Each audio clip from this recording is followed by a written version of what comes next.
Everyone, আমার এই চ্যালেঞ্জে আপনাদের সবাইকে স্বাগত জানাই। আপনারা কেমন আছেন? আশা করি খুব ভালো আছেন এবং ভালো থাকার জন্য একটা নতুন টিপস আপনাদের সামনে এনেছি।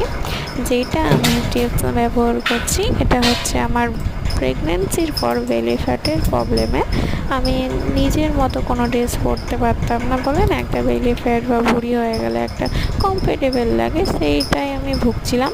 তো এখানে এসে আমি অনেকটাই সলভ হয়েছি এবং 1 মাসে আমি 4 ইঞ্চেস কমিয়েছি। তো আজকে চলেন আপনাদের সঙ্গে একটা টিপস শেয়ার করি, সেটা হচ্ছে হার্বাল কোম্পানির প্রোডাক্ট, যেটা আপনারা যেটা এখন বানাচ্ছে, এটা খেলে আপনাদের ভুঁড়ি এবং ইঞ্চেস কমতে পারে। তো প্রথমে আমি দিয়েছি একটা হাইড্রেট, তারপর দিয়েছি অ্যাফ্রেস যেটা এনার্জি ড্রিঙ্ক, তারপর দিয়েছি অ্যালো কনসালটেন্ট, এরপর দিচ্ছি আমি অ্যাক্টিভিটি ফাইবার কমপ্লেক্স। তো পুরোটাই দেখতে থাকুন।